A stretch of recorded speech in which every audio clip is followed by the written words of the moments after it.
Hello, everybody. Welcome back to another episode of Teamfight Talkshow. This is episode number 50. That's right. We're halfway to triple digits, where most players and streamers LP ranges currently. And joining us is a special guest who does have that special triple digits in his LP. It's Guubums, fresh off of his World Championship qualification. But before we do that, let's go ahead and welcome our new co-host of Teamfight Talkshow. It's Nathan. That's Admirable Zamora, who'll be replacing Doa. Doa has since moved on to be really busy on Wednesday, so we're having Nathan step in. So, Admirable, how are you doing, man? I'm doing fantastic. I think this is a delightful program to be a part of right now. And then, of course, the first time that I am stepping into this spot in terms of taking a seat into one of the driver's positions, not just tagging along for the ride. My absolute favorite player of all time is here. It's Guubums, the player who has taught me more than anybody. Guubums, how you doing? I'm surprised that they let you on Twitch. I heard you were a menace on Twitter and you got banned. They're still letting you on this platform, huh? Yeah. They banned me for being too young. Apparently, they've since verified my age, so I'm actually back. And better yet, I've actually since reached 4 digits again. So happy to be out of Okay. 3 digit hell. I'm gonna need some coaching on that because I myself am just a triple-digit gamer. We all are, I think. Let's go ahead and check in on just Goobums and get to know how everything is. Last time we had you on, was it set 4 Goobums when we last had you on?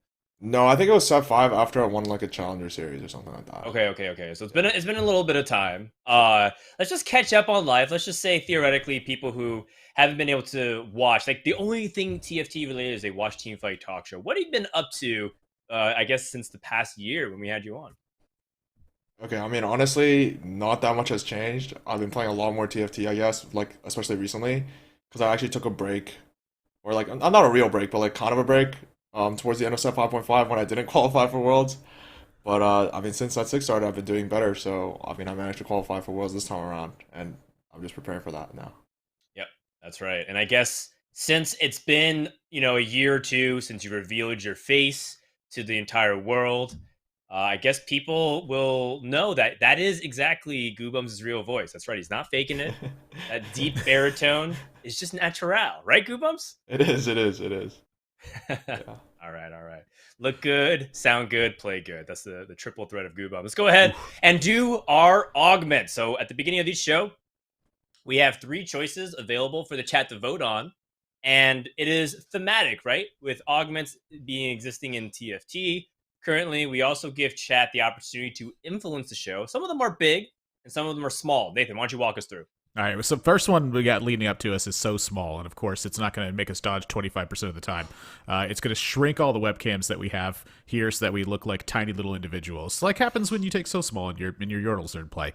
The second one is Ancient Archives, but instead of swapping our traits around, instead we're going to tell you some fun stories about the others that are here on the podcast for us. And then the third one is Backfoot, and no, we will not be getting attack speed. Instead, we'll be hitting the guest with a pop quiz. And we'll see if they have the knowledge and the time it takes in order to micromanage their way through that very quickly. It's about 30 seconds is what they get, just like a round in TFT.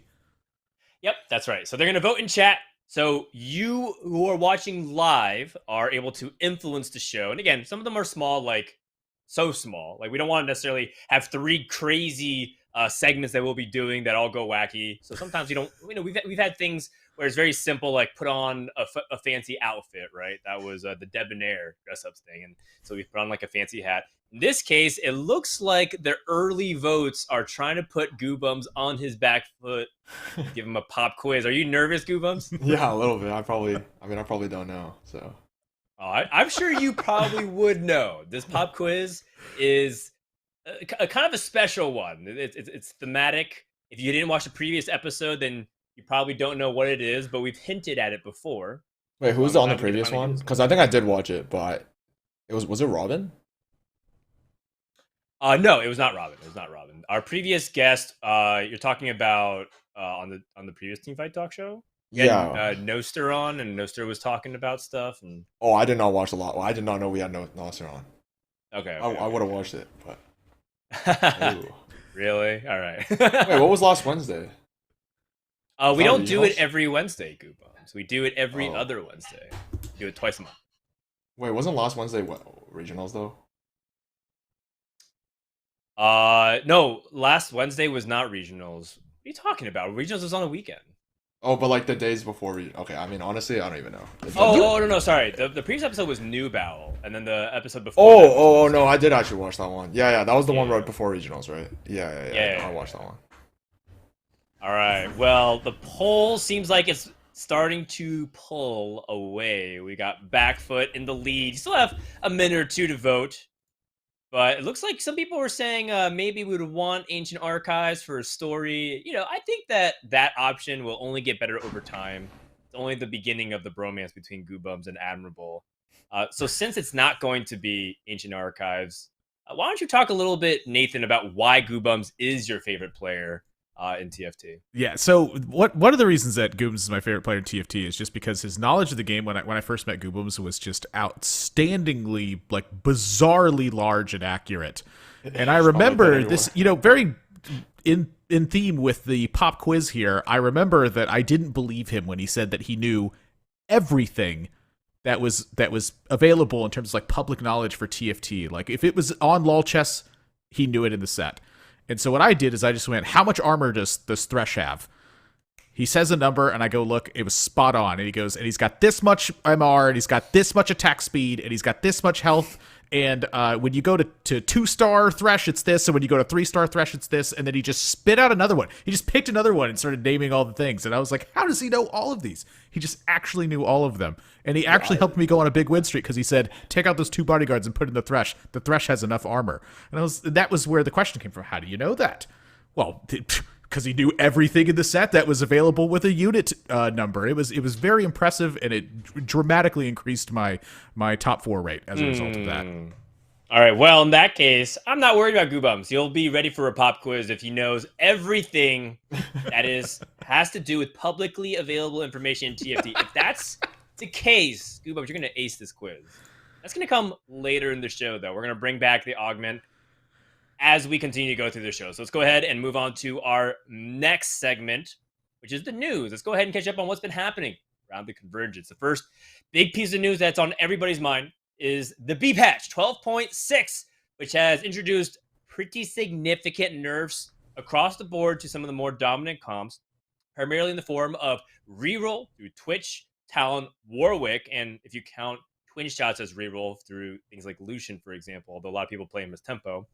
A couple of buffs to 4 costs like Draven and Jhin, and then nerfs to some traits, as well as a bug fix to mercenary traits, especially in double up. Goobums, when you look at this B patch, you've had a day of playing it, you've been grinding, you've been speculating.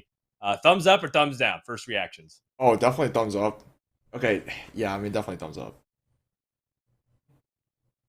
Okay, this is a Oh, talk wait. show, so Oh, please okay. I was elaborate supposed to and explain elaborate. your Okay, no, thoughts. Sorry, I thought you were gonna ask another question. Yeah, okay. So before the B patch, I think like more the meta was dominated pretty much by like Sivir, Warwick, and Arcanist Solution, or just Arcanist in general. And if you go into any lobby, it's like 4 people hard forcing Sivir from 1-1, and then you have like 1 person just hard forcing Warwick because they hit a Camille, and then you have like 2 people just hard forcing Arcanist because they have like a rod. And then yeah, and then I don't know. The lobbies were so annoying, and then it would be like 3 servers. Oh god. And then whatever. I just assumed that like pretty much 12.6 was like a sock patch, so like they weren't gonna think too much about it. So I didn't actually do too much practice on 12.6. But then now that the B patch hit, like it feels a lot better to play. Um, First reaction, aside from the nerfs that kind of like tone everything down, I think server's still pretty good. Honestly, I think Warwick is a little bit on the weaker end probably, and then I think Arcanists are probably fine, but not nearly as strong. But I think like the big thing to me was the Jhin buff. I think we've all honestly like talked about this a lot at this point, but the 70 mana to 50 mana makes them feel a lot stronger, a lot more usable. And since Jin's already like a really splashable unit in the late game comps, as you saw, or as you guys might know with like the last, or sorry, like the fast 9 comps or the fast 8 comps, you generally just put it in randomly, even with like no sniper or no items, just to put it in for clockwork. So yeah, Jhin seems like really, really strong right now. Yep. Yeah. Jhin was, prior to this patch, a splash carry, right? If you need more damage and you really want to use his traits, an excellent unit to put in, especially if you're capping out your board with, say, like Zeri and legendaries. Jhin can always do a lot of work there. But now it definitely feels like Jhin, as a primary carry, is starting to, at least for today, has been the flavor. Like a lot of people are trying to rush and build Jin items and roll down primarily for Jin. Nathan, you've been playing as well. So first Yeah. of all, congratulations. People who don't know, Admirable has been struggling with a shoulder injury and had to do some physical therapy to get him back to speed. And finally, this week he's been able to play TFT for the first time in months. Yes. So that must have been a great feeling. And now you get to play on a new patch on 12.6b. Woo! I mean, this week has just been like fantastic for me. So that is a big one. Is just the physical therapy thing. Like this set 6.5 has been a very unusual set for me because I've basically just only been able to watch. I have not really been able to play and experience these things. So I keep getting asked questions and like I have answers to stuff, and it's like, well, have you tried this? And I'm like, well, I haven't really tried anything this set. I've really just kind of watched things and then pieced together information across what I've seen and what I've studied and stuff. But I got to play at the end of this previous patch, and now I also got to play when this patch hit, and it was just such a remarkable difference, I felt like, because Guubums, I think, just hit it spot on with the description, where it was like, Sivir, someone has a rod, and so they go Arcanist, and then somebody says Awu in the chat, and immediately slams the Titans on like a Poppy or something. And I was usually the one typing Awu and slamming the Titans, whereas on the Poppy and things like that, because I'm kind of a Warwick freak. And this patch in particular has felt like there are so many different ways that you can do things early on, and that you have the choice of commitment very early, and hoping that you hit it and having a stronger board presence as a result, or actually doing things at the end of the game. Like I've actually 3 games today, I have been able to transition in level 7 on stage 4, and then again in level 8 on stage 5, and I was like, wow, I'm already kind of bad at transitioning things, but my eyes have opened up a lot just from being able to study so much, and then just the fact that there are actually different viable options that are available because of this patch. It seems so tiny on some of the adjustments that were made, but to me, like, one of the big ones is just this Warwick being toned down, and with Sivir being toned down a little bit, you don't just have these merciless endgame fights where you get hit with 6 or 7 units in play on your opponent's side if your board didn't come together. And I feel like that's such a big difference because it's making such closer fights at the end. It's like a stronger fight for the top 4, and then the 2 players who are catapulting into the lead, they typically tend to have an actual fight for first and second place. It's just been pretty solid so far. And the Jin thing, love to see that, because I have slammed way too many blue buffs on Jin and just do absolutely nothing until today. Well, it was actually kind of a thing in set 6. I know Kageros was like someone who actually was doing it a lot on ladder back then. I think he's taken a break since, but I've always kept blue buff Jin in the back of my mind for like pocket scenarios. Funny enough, this is your fun fact of TFT. According to some public data sites, blue buff and Shojin, if you will, Shojin actually outperforms blue buff on Jin, but I think it's just because of small sample size, only a few hundred games each. But I thought it was a really funny thing because apparently we just want Jin to cast as fast as possible, and hey, I guess 10-8 doesn't hurt. Good, but I want to ask one question. I think the only thing that had people raising their eyebrows was a challenger nerf. People are saying that vertical challengers just really isn't a thing unless you were rerolling Warwick, and even then, it wasn't something that you aim for every game unless the circumstances lined up for it. Do you agree with that sentiment? Do you feel like challengers didn't really need to get nerfed here? Oh, honestly, I'm a fan of the nerf because I don't know if you guys ever seen it, but if you go 6 Challenger Draven, say like you just like don't even play Debonair pretty much for him, you just like stack everyone in the front line. If you have Knife's Edge, you just rip through the enemy team. It's actually like quite good. I'm pretty sure even now, even after the nerfs, it's probably pretty good because they buffed Draven anyway. But yeah, it's actually a pretty good build. I don't think like, people weren't playing because I mean they see Warwick, they see Camille, and you already know it's a Titan. So, all right. So you're saying the build is kind of like set 6, right? Like Yone and Fiora, and you go a bunch of challengers with six challengers, and you eventually top out with Kai'Sa. What is this 6 challenger build that you're saying that's pretty good? You're saying it's Draven plus like Warwick, Tryndamere, and then do you go 3 Debonair, or is Debonair not important here? No, okay. So I'm pretty sure it's like I would only ever play it with Knife's Edge probably. And like I would need to have like a weird spot for it, but anyways, like yeah, you go Draven, you probably go Warwick, Tryndamere, play some random Chemtech, probably Zac because it's cheap. Oh, also part of the reason why the comp's actually good is because it's so like it's actually dirt cheap. Like you think about all the units, like and then it's like Quinn, and then you probably play Camille, and then you probably play Clockwork, and you probably need like a +1 challenger. So like I think the conditions for it are pretty narrow, but I have seen it work and I've played it myself, and it's actually pretty good. So. Interesting, interesting. All right, so for people who say, look, this set, I feel like there's nothing to really do with Knife's Edge outside of Assassins. Well, there you go. There's some extra stuff that you can do, I guess, on top of Strikers and Assassins with the Knife's Edge. Let's go ahead and put the B patch a little bit to rest. We had a good little breakdown there, and if you want further details, Guubums always answers questions in his chat, as I know that half his chat is currently watching. Let's take a look at some other people's twit longers, but this one is a constructive feedback session. Early in the week, Mort Dog decided once again to log on to twitter.com and ask the TFT player base for their opinions. Now, yes, I know what you're thinking. Why would Mort Dog ever do that? Because he already gets unsolicited opinions on an hourly basis, as if he needed to prompt the entire social media sphere about asking for their opinions on the state of game and balance. But he did and said, hey, look, we're getting a lot of feedback about augments. Please let us know what you think specifically about augments and what you would want differently. I'm So Fresh, who's a prominent streamer and caster and competitor from the French community, decided to list out a very long explanation about things he likes about augments, or mainly things that he doesn't like. And it was actually quite comprehensive. And so my first question is, did either of you read this? Oh, I'm reading it right now. Okay. So we'll stall for Guubums. Nathan, did you get a chance to take a look at it? Yeah, the reason I always love looking at this sort of stuff is because game design is just always something that has really intrigued me. And it's something that I very often looked at getting into. You know, games have shaped my entire life leading up to this point. And now I'm a bitter old man who still, you know, games are still shaping his life at this point. And when you kind of look at the end of this one, there's like one of the most, I think, important points that is even brought up in this whole thing was when he gets to the generic augment choice. And now there should just be like a minimum of one generic choice. Like that to me is like such an important aspect of this, because you need to have like balance and you need to have like basic aspects of everything that's been going on. And every single time I get one of these augment choices that's like 3 very specific things, I'm always like, ugh. Like, well, none of these specific things are good for me right now. And I'm just like, man, if I just had anything to help me fight on the board, I feel like this would be okay. And I feel like that augments are just going to be one of the most difficult things to balance in the game, period. These are such impactful moments, these huge inflection points, and especially because they have it split in 3 categories of like the silver, the gold, and the prismatic.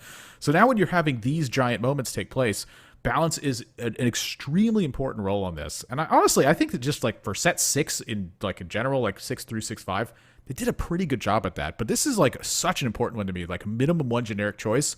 But I feel like that like maybe there should be like a maximum 2 generic choices as well at times.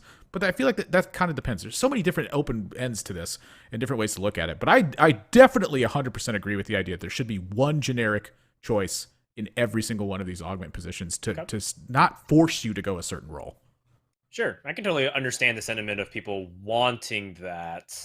Is there anything that stuck out to you, Guubums? I think we stalled for like a minute or two for you to read. Is there one sentence, a phrase, something that maybe has caught your eye that you even disagree with, perhaps in this bit longer?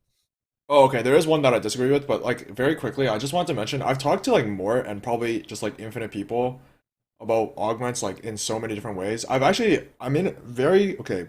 Because I played PvE going into the set, right? Set 6, because I was interested in playing competitive. So if you're going to do that, you pretty much should kind of get as many reps in as possible before the set launches. And like even all the way back then, I remember talking to Mort about like, oh, adding a generic augment. Truth be told, I've actually kind of like moved away from that. I think like not having generic is like kind of okay-ish. I think oftentimes you'll really want one because like we just don't want to hard force something. But either way, like I've kind of like given up on that. Where I do wanted to kind of like what I did want to say is that, like, for example, in 6.5, when we introduced like all these new augments, like onto 6, which like was obviously a really big success. Like I feel like at the start we weren't really like some of the ones that we put in were like similar to some of the old ones, but they weren't like really balanced the same way. So like the most obvious way, and I think they're changing a lot of this actually now, but one of the obvious ones is like, for example, True Twos and Three's Company versus like Rich Get Richer, for example, right? Like they're literally the exact same, but one is just better. Okay, yeah, I know you can get to like 70 gold, but that's like the fakest advantage of all time, because like you get like 10 years down the line, you get an extra 2 gold maybe, and it's probably not correct to actually be at 70 gold, right? Like, so that's a fake reward. But okay, the one line that actually stood out to me here, and I can talk about like the entire thing, like if we had infinite time, but the one thing was like this double trouble one. I'm pretty sure thinking you can play 2 to 3 comps with double trouble is yeah, nah. Like you can play literally anything with double trouble. But Oh, yeah. absolutely. Double Trouble. I think Double Trouble is an example of a really fun augment that also has such just very dangerous, broken interactions. Yeah. But I love it, right? I love the fact that it makes you rethink the way you want to play the game. It's like the better version of Triforce, in my opinion. So I do like Double Trouble as an augment. Probably too strong, as most Yeah, people agree with. it's one of my favorite augments actually. Like Double Trouble, Built If. Like I really like even like Stand United. Like like Stand United maybe to a less extent than the other two, but like the way it makes you like change the way you build your board. I think like even if they weren't so to speak like too strong, because obviously at times Built If has been too strong. Stand United, we had that one patch where it was just like crazy. And then like Double Trouble throughout the set has been probably on the stronger side as well. Like even Yeah. if it weren't strong, I think like introducing a way that makes you like build your comp in a way that you wouldn't otherwise do it is like these augments to me are really really enjoyable. So Okay. Yeah. Okay. I agree, and I see someone in chat saying they're talking about gold. They're saying, what if you get like a 200 gold challenge? What if Rich Get Richer just didn't stop scaling of that's what I'm interest? saying. Yes, Would that intrigue yes. you? Like it could scale up to 100 gold and give you 10 gold of interest, 200 gold, 20 gold of interest. Would you be intrigued by that, Goobums? Okay, here's the thing. Like, is that actually a real advantage? No, once again, it's obviously not. But at the same time, like that would be fun. Like I have a picture on my Twitter where I have 200 gold in a high challenger game. So there's that. I was hoping that I was going to beat you to that. 200 high score. Actually, that would be fun. One thing that I want to give a shout out to another podcast, the Try for Tactics podcast, hosted by Spicy Appies, Ram Kev, and Jirachi. They do something really fun with their podcast. They call it a bounty, which is they want to challenge their viewers to win a game of TFT doing something pretty absurd. I have seen 150, 200 gold victories in challengers. Someone can give me a 300 gold victory. I I'll would work on sub it. to I'll work them on or it. give them a sub to the channel that they want. I'm just gonna put it out there. Oh gosh, that's 300 beautiful. gold. 300 gold. Make it happen. Screenshot, DM, show me the lol chest, and I'll gift you a sub to whatever channel you want. Let's move on as we have more things to discuss. Speaking of podcasts, a new TFT podcast was started by Gangly, who is a well-known editor in the space. You may have seen him put together videos, for example, regionals, where he was like introducing all the players. He's also one of the people that helped put Don't Talk If You Don't Know. And he's hosting a podcast called Hyro Radio.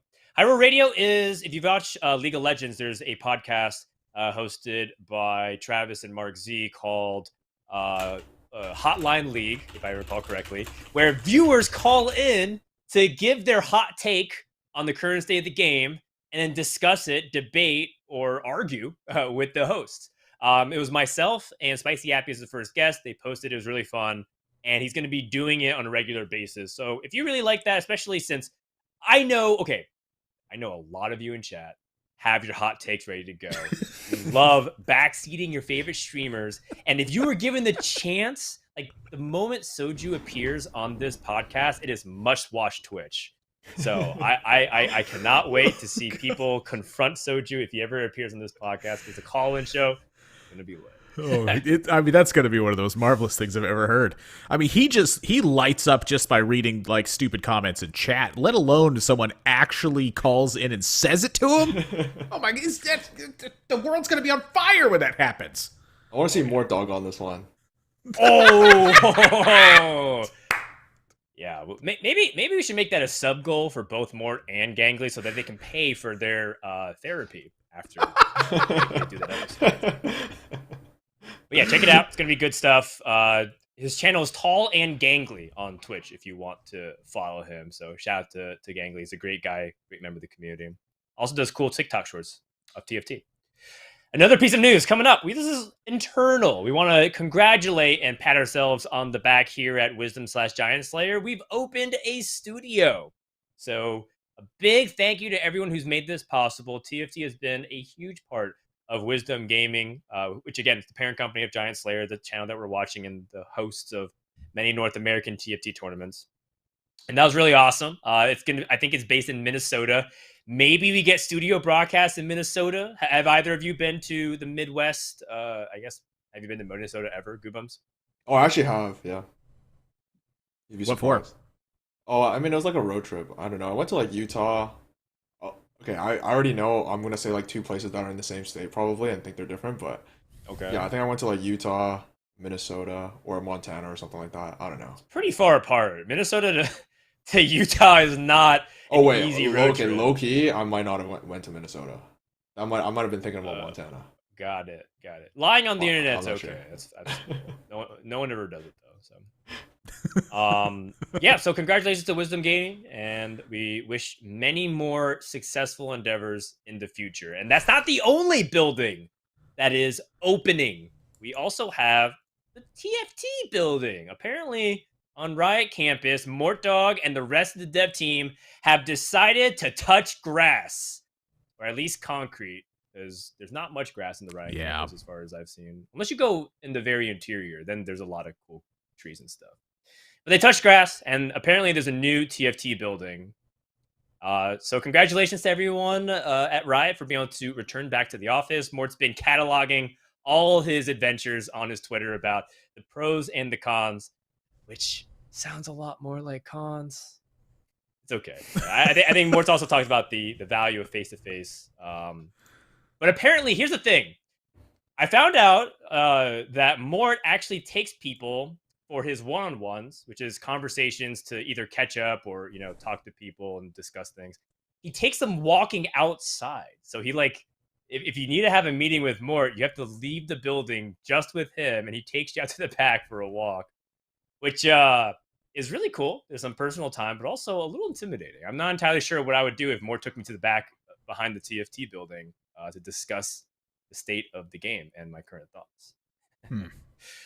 That is a bit unusual. I just wanted to point out that if you're one of these weirdos who keeps saying that the game is dying, that you don't open up a new building for a game that's dying. I just want to point that out because I hate seeing that stuff. Yeah. It's like people talking about Magic, and they're like, "Oh, that game's gonna die." They've been talking about how Magic's gonna die since 1996. All right, it's not going anywhere, and neither is TFT either. This is like one of the best games. This is I'm just gonna flat out say this is the best game I have ever played. And I'm so glad to see this happen. It is just, I have just never played a game where I am so enamored and think about it so much, and that there's still so many different things to do, even after everything's been discovered. At the end of that patch, there's always something new that comes out too. It's just beautiful. Hashtag ad. I agree, Nathan. I agree. I mean, TFT is one of the best games I've ever played, and it's the reason why we're all kind of borderline obsessed with the game. Anyways, congratulations again to Riot for being able to return to the office, and hopefully it is the start of many new ventures that the TFT team is able to continue to develop. Let's take a look at what's coming up next. Oh, would you look at that? It is time for our augment. That's right. You voted at the very beginning of the show for an augment that we'll be putting together. It's a pop quiz. And you know what? It's actually in the theme of something we already revealed during the news. That's right. Our quiz is a Twitlonger quiz. We take a quote from Twitlongers around the TFT scenes, and we ask Guubums, can he correctly identify whose Twitlonger it was? So the first one is, Nathan, would you like to read this? Yes, I would. I only find it unfair for a game to be declared unpopular to fans before the game company itself decided to put their best effort forward into the scene. Guubums, who was this Twitlonger? I'm pretty sure it's Aegon, right? Aegon, well, I'm not final sure. answer, That's my best guess. and it is Aegon. Okay. Do we have like a ding or a bell? Ding! A soundboard? All right, there we go. I heard something. It was Nathan probably. All right, so that was our first one. Not bad. I think that one was pretty easy because it was very rational and calm, and there's just so few Twitlongers that worded things like this. So it's only going to get a little trickier, but we'll see. Let's bring out the second one. Hit us with it. The second one is... I know Soju can say some dumb stuff sometimes in the heat of things, like the lazy comment. I'm sure he did not actually mean it. Soju is one of the nicest, hardest working guys I know, and I'm sure it just came out while he was tilted on stream. End parentheses. This is Kyun. It's Kyun. That's right. Oh, Kyun. Now that's a name I haven't heard. Ding. In a long time. He's lost in the arc, I'm pretty sure. That's right. We'll find him again. Kyun is going to come back in set 7, refresh. And honestly, he might pop off. People who take a set off end up coming back stronger than ever. Look at Nubao, for example. All right, let's go to the third one and see if Guubums can keep this perfect answer streak going. This is pretty impressive so far, honestly. All right. I do not want to have my abilities as a player defined by 4 fun events, which for all I'm aware of are the only events that are currently available. Or I'll move to China. At least they have good money over there. This has to be Bebe, right? This is Bebe. You know what? I wish we put music under these readings. I feel like it needed to be dramatic poetry slam environments. Bebe, final answer. It is not correct. It is. Oh, true. Kevin I forgot. Yeah, no, this is Ranko. This is Ranko. That's right. Player who, as in this bit longer, was describing that he competes in TFT for the caliber events, not necessarily for the money, but if he did compete for the money, he would move to China, which he's not wrong. China has a lot of money in TFT, as you will see soon in the news by the next episode. All right, do we have any more? Is it how many? How many twit loggers do we actually have here? I believe there are 3 more. Oh gosh! All right. Oh wow! Oh, I need to write one too. Two out of three. Let's rattle them off. Let's keep going. All right. Quote, I spend my entire childhood from stage 1-4 to stage 5-1 raising a Cho'Gath. I have no clue who this is. just slam a guess. Okay, who wrote Twit Longers? Who wrote Twit Longers and just... Fuck it, Solus? Solus! I think he wrote like a meme sentences. One. Or maybe like Ray or something. This is like a troll one, right? You were actually kind of close on the previous answer, I believe. Let's go ahead and reveal it. It was Bebe. Wait, really? I don't remember this. It's because Bebe, it was kind of his expression of how much, because Bebe's a big mutant lover. He loves playing Cho'Gath a lot and always feels bad when Cho'Gath feels like he is not worth the investment, despite him getting. That guy's worthless. That unit is so worthless. Gosh. It's one of my favorite units, too. Pretty much for the most part. All right, let's go on and rattle off answer number 5. 50% so far, Guubums. Let's keep that up. Really? All right. I was unfortunate enough where 20K plus people wanted to tune into my perspective of said cups, but somehow Riot just sees no potential in TFT. They rather invest in LOR, a game with less than 1/10 the viewership. This one's Smojo, but I feel like you guys could have picked a better one, like a more spicy excerpt from his. Actually, this we felt bad because you were getting some of them wrong, so we gave you a really easy one, which also, in hindsight, has not aged well at all. Legends of Runeterra has announced that they're no longer broadcasting their tournaments, except for the World Championship. So, true story. Yet another one where Soju's takes perhaps did not age the best, but that's okay. The sentiment was there, and also this was a long time ago. This is months ago now. Yeah. All right, the last bit longer. Let's go ahead and wrap this bad boy up. The reason I play TFT is for the competitive aspect, and my ultimate goal is still to make it to Worlds again and win it all. I guess chest. Milk. Right? It has to be Milk. Actually, I don't remember this one. I think I picked out this quote. I don't remember exactly who wrote it. Is it Milk? It's Kuramix! Oh. Okay, so I got a 50%. And that doesn't even that counts the one that you guys gave for free. True, that's right. That's not bad. It's not bad, and honestly, I think you did better than I think most people would have expected as well. Because I think people would have said you would have either gotten 5 out of 6 or 6 out of 6 or like a 1 out of 6. So there you go. All right, that does it for our augment section. Nathan, you said you wanted to chime in there. I was just really impressed with the Aegon just right away. I was like, wow, I think Guubums could get a 6 out of 6 here. I think this is possible. It was so quick and so rapid. It was like the Thresh armor count. No. Everyone knows 3 out of 6. Did one. Oh yeah, that's true. But if you've been watching Guubums hang out with Soju lately, you know that it's never 6 out of 6. It's always 3 out of 6. 6 out of 6 is a meme. If you don't know, then I can't help you. Yeah. It's about chalices. You don't talk if you don't know at that point. Yeah. All right, another fun segment coming up is Agree. This is the fourth segment of the show, stage 4, if you will, where we put out a statement and we ask the panelists on the podcast to agree or disagree. Agree number 1, Setsuko became the first player to hit 2,000 plus LP in North America. A little round of applause, if you will. Been 6.5 sets in the making him North America's best player. Woo! That's second half. Guubums. Agree? Okay, here's the thing. I don't think this makes him the best player, but I actually think like Setsuko is probably like among the top 3 best players in NA at pretty much any given time.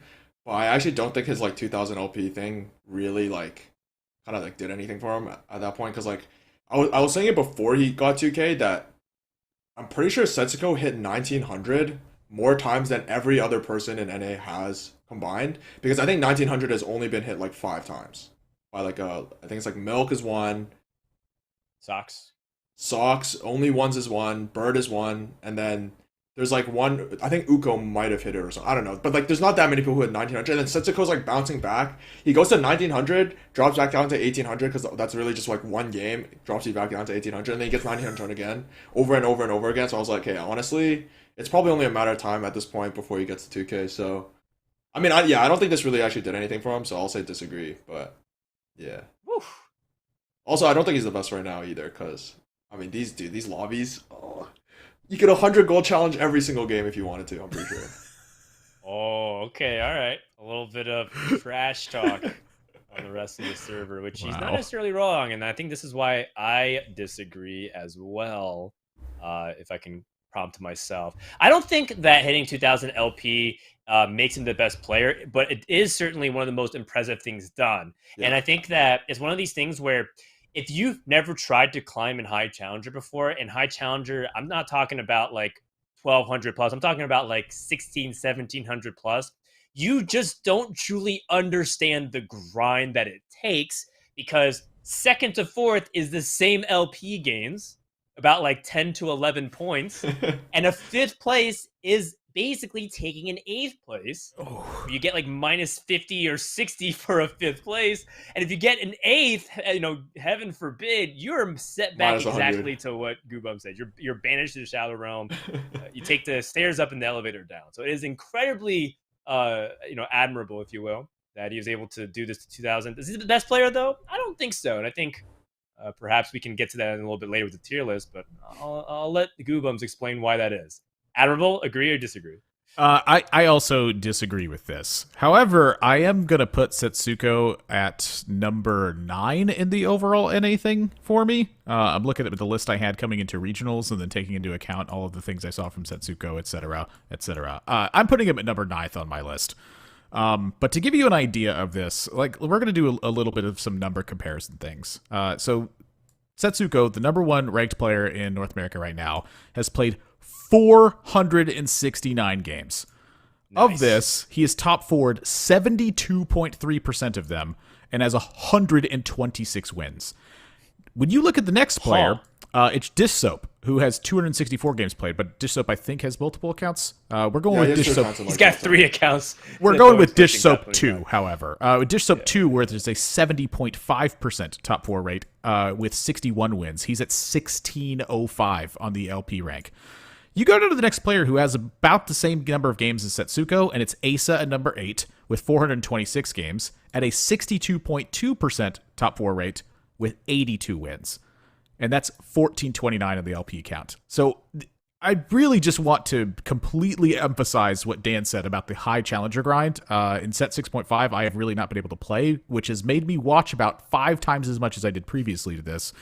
And the high Elo grind is unbelievably difficult. And when I saw Setsuko get a 7th place one time, it felt like he was going to cry because he was playing as hard as he could. From like 2-1, it felt like he was like, if I get 6th, I'll be happy with this game.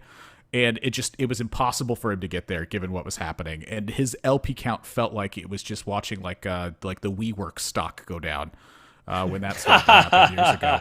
It was Yeah, it was it's unbelievable. brutal. It's so difficult. It requires so much dedication, and it requires a tremendous amount of skill. So again, round of applause for Setsuko on this one. It's very impressive, but no, it does not make him, in my opinion, the best All player right, in North so America. chat disagrees. We all disagree. I want to say this is a special moment. This has officially immortalized that North America is no longer a bad server, because in the past, every top player would just say, I'm going to take the LP leaderboard, and that is just who is currently the best. That was almost exactly verbatim. Like half of our podcast guests would say, they're like, oh, my tier list, let me just pull up Lolchess and just list it out of 10. It is not the case this set. They have truly begun to understand the differentiation that Bryce is talking about in chat about what it's like to be a good pump stomper versus an actual best player. People are talking about tournament versus ladder all the time. And it's kind of a shame that Bryce isn't here to pat himself on the back, because he's been arguing nonstop with top players for years now about this exact concept. Yep. And at least he gets to hear that little shout out. So congratulations, Bryce. Take home the dub. Go to agree number 2. That was a good one. We only had 3 today, so we're trying to milk it. Agree number 2. With the recent adjustment to Edge of Night, item bounce is currently in a great spot. Guubums. Hell no. No. Nice try. No. This is a hard disagree. Okay.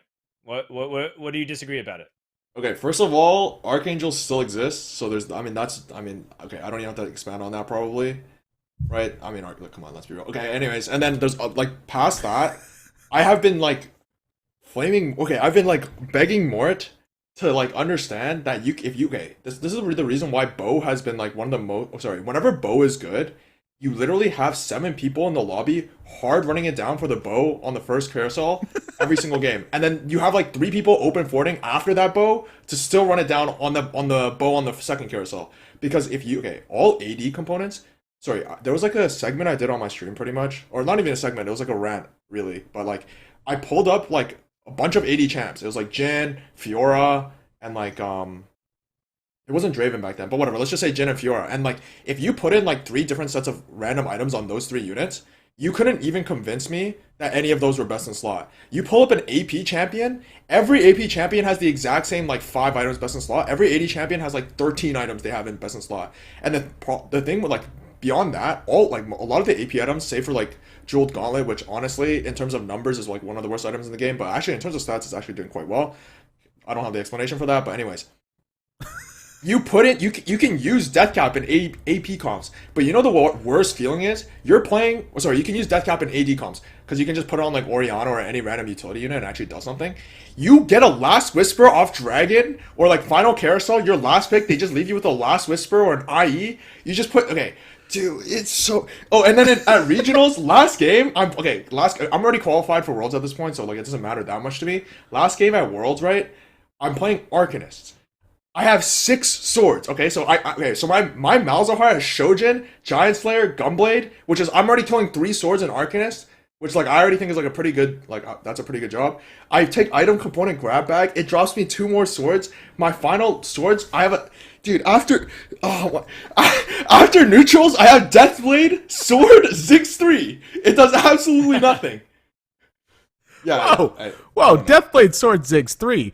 That's quite a bit of attack damage that he gets. I believe it's 100 attack damage that Ziggs is getting. Yeah, so, that was completely. So yeah, like AD components are just like, I don't know. AP components you can pretty much This is why like me and Ramlin, for example, start Rod at regionals, because you can start Rod and play any comp you want. But if you start Bow and you start Sword, if you play AP, like sometimes it'll work out because like sometimes your items are fine, but sometimes. Like, you can't control getting dropped triple bow at Raptors, or like triple sword at Thing. But like, if you get dropped triple rod or triple tier while playing AD, like, you're still fine. Like, it's not ideal, but like, it's playable. But like, yeah, you get dropped like an RFC, or honestly, RFC is okay these days, but like, for the longest time it wasn't. You get dropped like triple sword, you just have an IE or Last Whisper on your AP carry. It's like, dude, it's so bad. It's so bad. No, okay, please don't even suggest that this statement could possibly be true.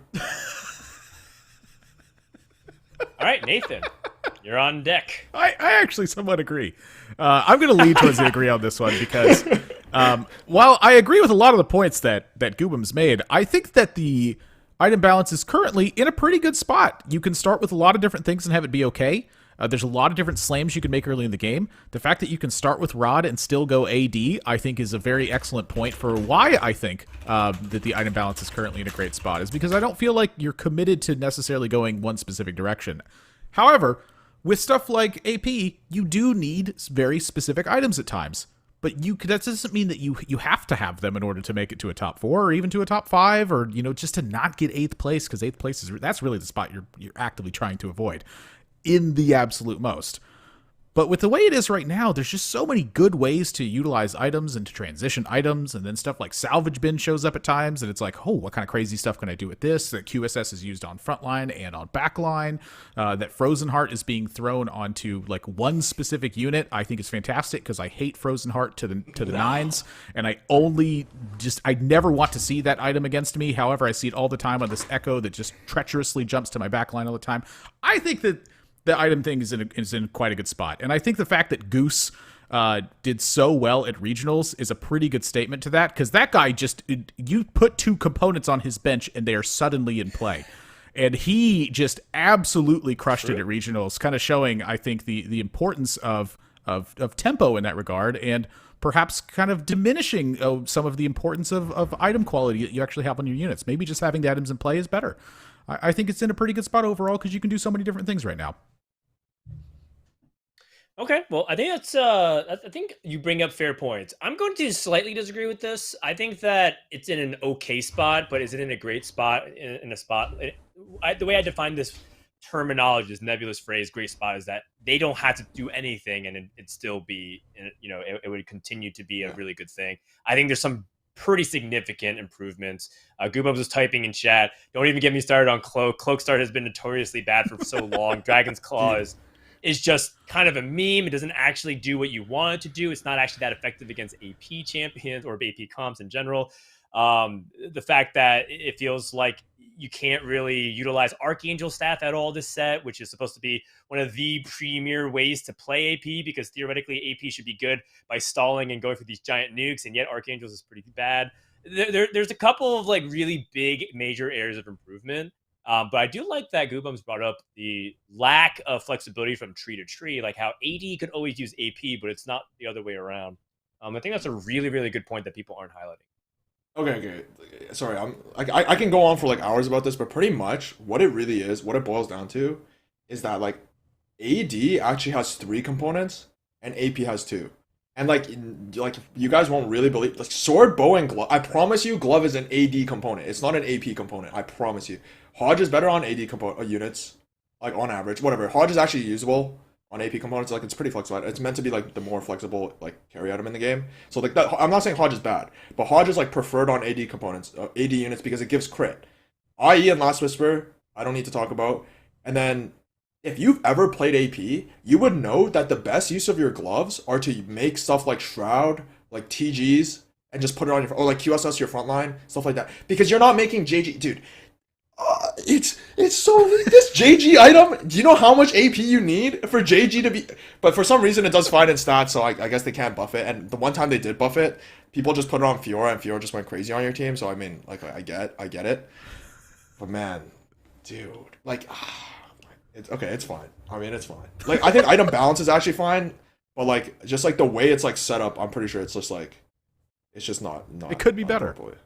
Yeah, I mean, honestly, like, it's a complaint, but, like, it's just, like, something I'm passionate about, because, like, it's just, like, if you play any AP, you would know that the worst feeling in the world is you just see a Last Whisper off Dragon, and it's just, like, but then you're playing, like, AD, you're like, oh, bet, I get this death cap for, I mean, Oriano, and just blows up the entire enemy team now, or, yeah, I don't know, it's so strange. All right. Well, maybe in a future set or whatnot, we get to see a little bit more of that transformation on item stuff. But for now, I think we can all agree that it could be slightly improved. And they are. They're improving it patch after patch. Look at Edge and Knight. Now actually quite a versatile item if, under certain circumstances, which I like a lot. Let's go to the final agree. Number 3. Oh, this is augments. This one's easy. Hey. Oh, sorry. I'm running the ship here. That's with Captain Frodan augments, to you, Guubums. comma, Yordles, comma, mercenaries, and more ways to get gold, comma, the state of the economy is out of control in TFT period. First person to respond, Guubums. Okay. If you guys remember Ice Cream Patch back in set 6, right? Where you just go, you go 3 out of 3 Yordle at the start of the game. Okay, back then I think maybe Merc was like probably on the slightly less. But whatever, you just close your eyes, click all the Yordle guys. You take your tier start, slam Ice Cream 1. Go next carousel, take your second Ice Cream component. Next carousel, take your third Ice Cream component. 3 out of 3. You have 3 out of 3 Yordle the entire game. Your Zig saves you infinite HP. You're for some reason you're just strong as hell. Okay, whatever. Probably because Ice Cream was over buffed. But then we begged them to nerf Ziggs because you could just win streak with the Ziggs too for like no reason, and then you can win streak with body. Like it was like Ziggs, Blitzcrank, Poppy +1 random Yordle, and you just win streak, right? So we begged them to nerf Ziggs. Okay, fine, they nerf Ziggs. So then Yordle actually for most of set 6.5 was fine. But I'm pretty sure that's just because we're bad. Because Corki and Gnar are like the most broken early game and mid game units in the game. So you play your board, you put in Yordles, you put in 3. Once again, if you guys have been watching Soju in the morning, you just hard force 3 out of 3 Ice Cream, 3 out of 3 Yordle, 3 out of 3 Mercenary. He's not even playing the game 99% of the time, and I'm pretty sure his average placement's like a 4 in Challenger. And then I'm pretty sure. Okay, you watch any tourney game with Mercenaries in it, 2-1 Mercenaries. Oh, you make a bet, you go to TFT Fantasy or whatever. You just all in on the guy who has Mercenary on 2-1, and they just win the lobby every single time. Oh my! And then yeah, it's. In competitive, okay, I get it. Like Mercenaries is like really fun and exciting. I'm pretty sure Yordles don't have to be as strong as they are because for some reason like Corki also like dodged infinite nerfs, and Gnar's also really strong. I guess like and also Vex is really strong. So it's like which Yordle's even weak? Like Poppy's a bodyguard, but she's a 1 cost, so it doesn't even matter. Like Ziggs is good enough because he's a scrap. I don't even get it. They're way out of control. Corki has gotten nerfed. No, but in like the most recent patch, I don't know how he dodged nerf. You're saying control plus 6B. You're talking about 6B. Yeah, but I guess like they probably don't want to nerf Lucian and Corki at the same time, which actually makes sense. But I feel like Corki probably should deserve like the thing is like Corki being a Yordle is part of like what makes him a problem, right?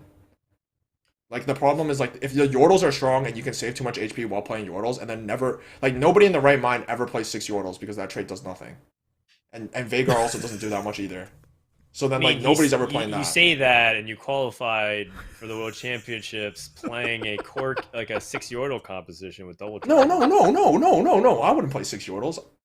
Dude, if you played 6 Yordles in competitive, you would know. Dude, okay, that's how you know you don't know. Because the thing is, I'm pretty sure on the previous tournament, 6 Yordles is fine, bro. I took so small, and then you just Vex 3, and then I okay. I'm pretty sure I've had like 4 Vex 3s in the last 2 tournaments. Like several, like 2 Gnar 3s and like 3 Corki 3s. But that's just because those units are actually good. You just don't pick up the rest of the Yordle.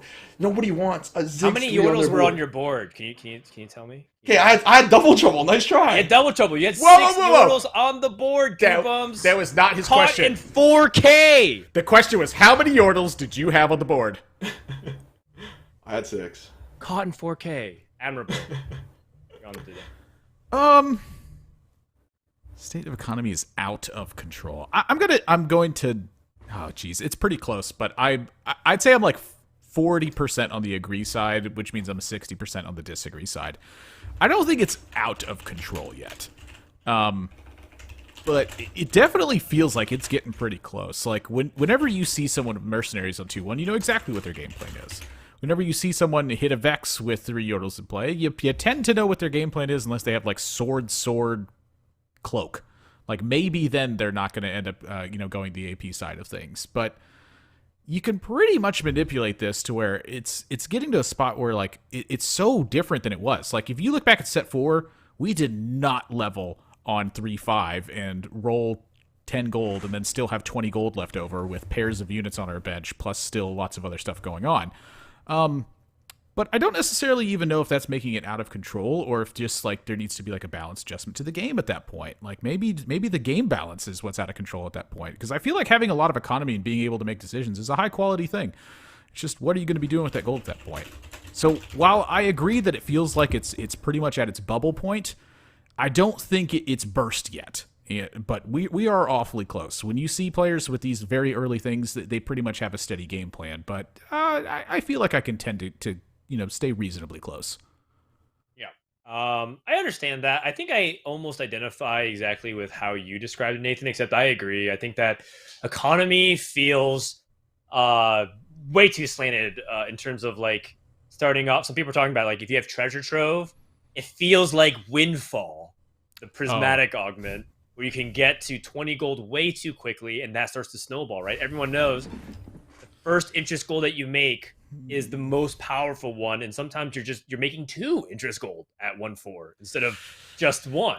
So you're doubling up, and that thing snowballs. It gets way out of control. In China, in particular, they are so adamant that economy is way out of control that they just said that if you see any economic augment, whether it's true twos, whether it's three's company, whether it's rich get richer on 1-4, you just take it because it's just so powerful and it snowballs all of your mid game options, which, as you know, can basically save you a bunch of placements because you have things to roll for.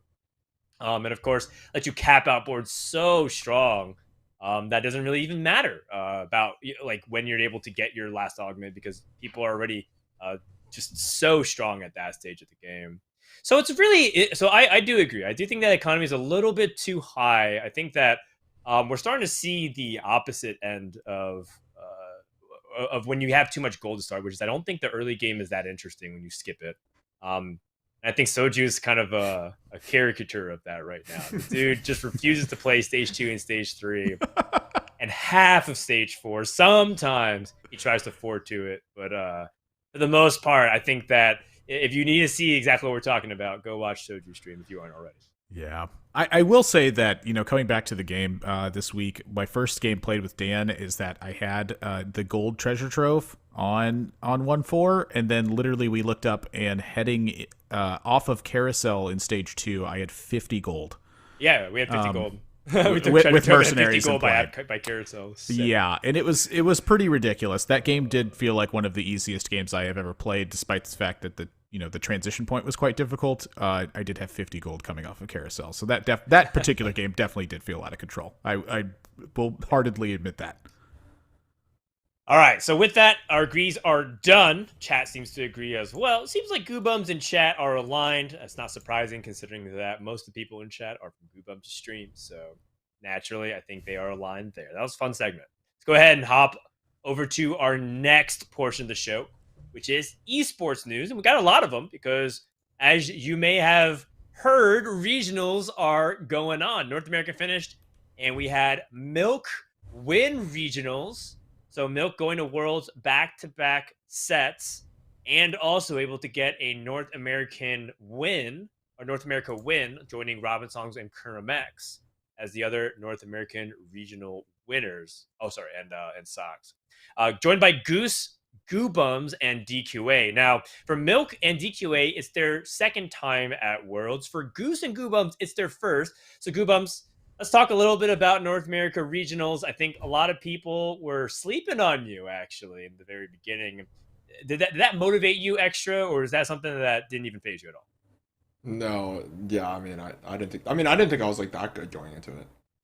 Oh wait, hold up. Like, I mean, you know this probably better than anyone else, but like, I'm pretty sure like, not like the day before. I think the day before I'd had myself like in the top 10-ish area, but like a week before, I'm pretty sure I had myself like dead. Like, okay, not dead last because like there's like 5 people who are just completely AFK. But like, yeah, I mean, I was pretty bad, so I'm pretty sure it was like reasonable to expect me to like not be that good. Interesting. So you were thinking that you weren't even going to get past day one in terms of your current skill going into the weekend. Oh, like a week ago, yeah, yeah, like a week before. Oh, I mean, I have a picture, like a funny picture. It's like Soju saying like NA shaking, because like he shows his in-house scores, he's like averaging like a 2, and I have like the same picture. I'm in all those lobbies, I'm just averaging a 6, like a 6.5. So it's like, yeah. So then what changed? What changed for you? Oh, Or, I'm okay. or are The you thing saying you is, got lucky? oh no, I didn't know. No, I'm pretty sure I'm actually pretty good, but I don't know. Like like before every tournament that I actually do well in, and not like the ones I just go last in. Like I do good prep for it, so like I just prepped hard, I guess, or prepped well for regionals, and I ended up like doing well. So Okay, okay. So the in-houses, are you saying that the in-houses you weren't that prepared and afterwards you prepared really hard and that's when everything came together? Am I understanding that correctly? Yeah, like I think I got like better every day leading up to the regionals, which I think like that's actually really important. I noticed like a lot of people like, oh, they were really good, maybe like 5 days out, and then 4 days out, like whatever, like maybe no change, and then like 3 days out, they're like, oh shit, now I'm getting worse. Like I don't know if what I'm doing is working. Like like for me, like that's like not the best thing to have happen to them. Obviously, so like if you're like if I felt like I was progressively getting better and better every day. Interestingly enough, like one of my friends, Renzer, who's like another high elo player, he actually watched me play a lot of the in-houses and a lot of like just like solo queue. And after every like sixth or seventh, I'd be like, all right, don't even worry, like it's fine, like I'm getting better. And like he just has to like listen to this clown go 6 6 6 6 6 6 6, and it's just like it's fine, right? But then, I mean, it was fine. So like I was actually getting better. So, but it's funny because like yeah, I don't know. Actually, before I'm pretty sure before each day of regionals, I would queue up a ladder game, go like the fastest bot 4 of my life, and then I'd be like, all right, it's fine. Like and then I did pretty well during that. Right, you got the bad one out of the way. In your mind, what changed from the previous regionals that you were competing in versus this one? Is it just because you felt that much better prepared, or do you feel like you did something a little bit differently this time around? Okay, I don't know how many people know this, but set 5.5 is like by so far and away my least favorite set. That like I took most of it off. I was stuck in D4 for like 50 games, like D4. Like I'm not even just diamond, like D4. I was stuck in D4 for like 40, 50 games. Diamond. Yeah, yeah, that was pretty brutal. And then like so going into regionals, like I just played a bunch, like aimlessly, pretty much just like playing like 10 to 15 games a day on ladder. Pretty much did not get any better. Went into regionals, did not have a game plan. Or sorry, I scrapped my game plan last second. So like you know how I talked about earlier, like on the last couple of days, like you have to be getting better every day. Yeah, on the last 2 days, I was just like, all right, all out the window. My plan doesn't work, and then yeah, I went 16th. Okay, so this time you felt like for one, you enjoy the game much better than the previous set, and two, you weren't scrapping your game plan, you were sticking to it, and it seemed to have worked out well. Do you think the other players were in the same boat? I feel like Milk was also kind of in that situation where he was like, I don't have a game plan. My game plan is Sivir. It sucks. I want to pivot, but I don't know how. I think Goose also was like, yeah, I think I'm Sivir, but I'm also just like, I'm Goose. I slam everything and I tempo. And then DQA felt like he was the one who did have a game plan and said, you know what, ride or die. I'm just going to Warwick if I can. How did this top 4 end up panning out? Do you think it was always going to be something like this? Or do you feel like this surprised you in terms of the results of the 4 players? I would say like for sure it actually surprised me. Okay, we could probably talk about this like more in the next section, and I'm sure in some ways we will. I think Milk, contrary to like in a way kind of like what you said, I think like his game plan was actually set in stone. The thing is like what Milk says and what like Milk does tends to like not be the same thing all the time, right? So like he said he didn't have a game plan, but I'm pretty sure this guy's game plan was set in stone like 5 days before regionals, right? He was gonna play Sivir. Sometimes he was gonna play Draven if he has 3 Dravens. But like he was just playing Sivir realistically, and then he did that. As you guys know, as like kind of like all of us know, Milk is like really really good when he gets to play like one strong. Like let's just say like I don't think like Sivir was like oppressively broken. I think it was definitely strong.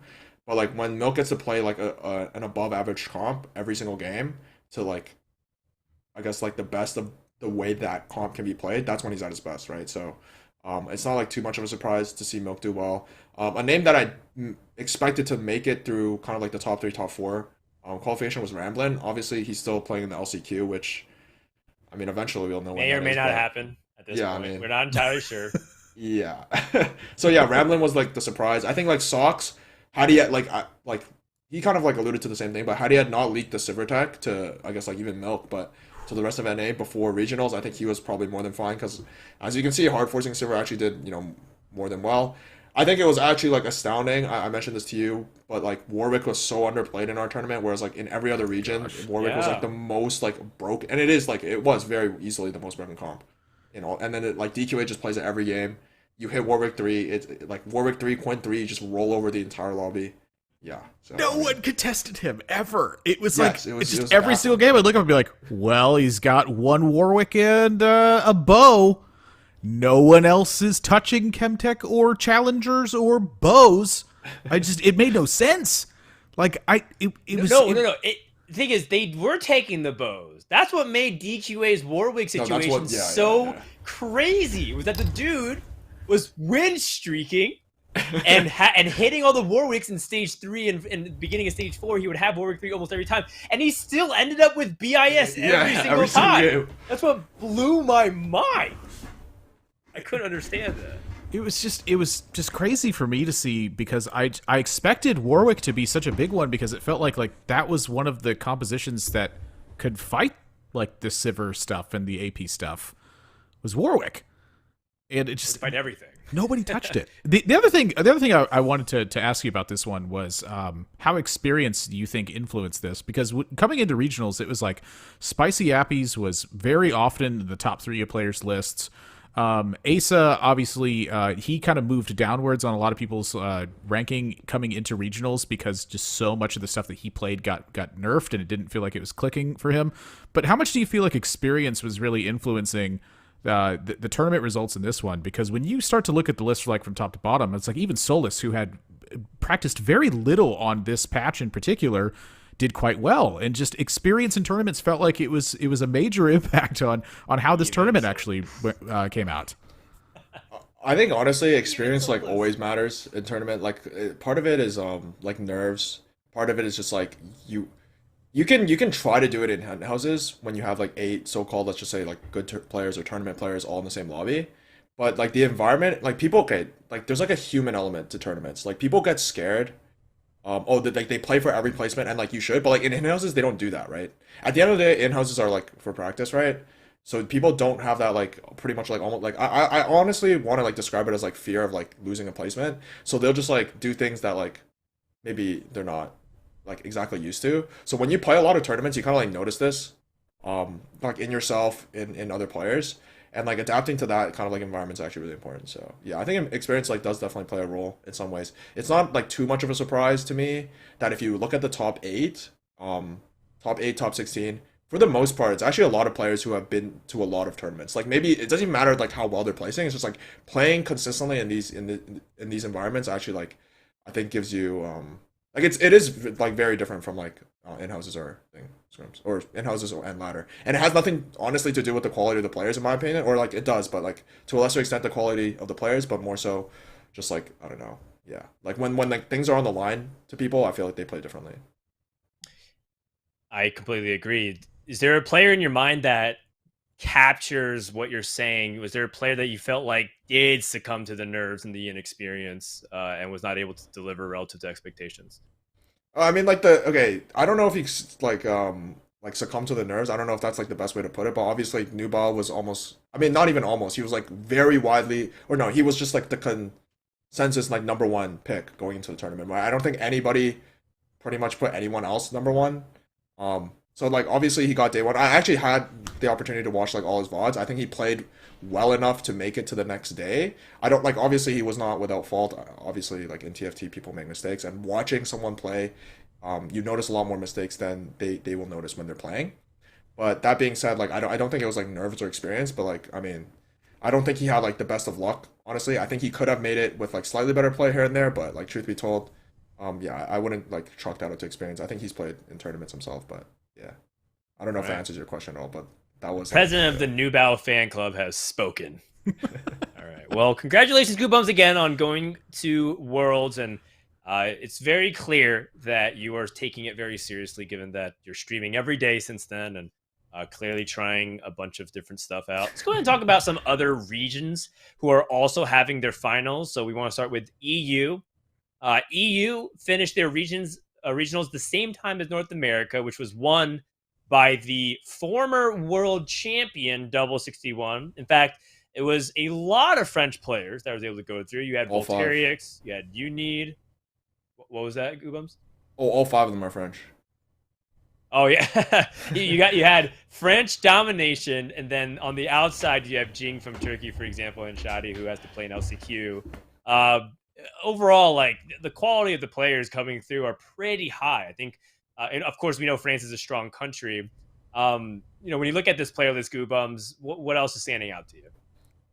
Well, actually, I watched like because regional they're playing at the same time, and I watched EU regionals like every morning as like kind of like prep for regionals. I watched it with like a lot of the kind of like people we already talked about, Ramblin, you actually obviously, Bryce, Socks. Like we watched it a bunch.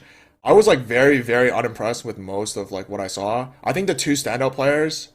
Okay, so I didn't get to watch Double's perspective, but I got to see like what he was doing in game. I saw like his tempo, his like how he's managing his econ, the items he's slamming, and the comps that he's playing. Notably in the last lobby, he played 6 different comps and ended up like far and away in first place. At, on the final lobby, I don't exactly know how the other lobbies played out. I think LS Coco dominated the second day as well. But yeah, the two players that are like really standout was one obviously Double. I think pretty much he's like the top two from what I've seen. He's like the second best or like top two in the world. The other one is another ex-champion, Juanmi from last set. So those two. And then I think Anita is really, really good. Honestly, everyone else, like, I mean, I'm on record saying this, so at this point, I don't even care. Like, dude, like, okay, don't even worry. They don't count. They don't count. Don't even worry. They don't count.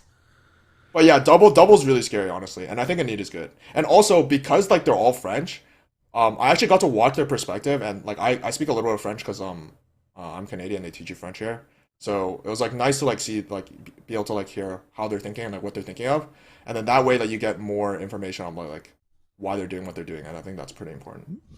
I want to say one thing. You know, we're just gonna blow past this EU West sucks 1, 2, 3 comment from Guubums.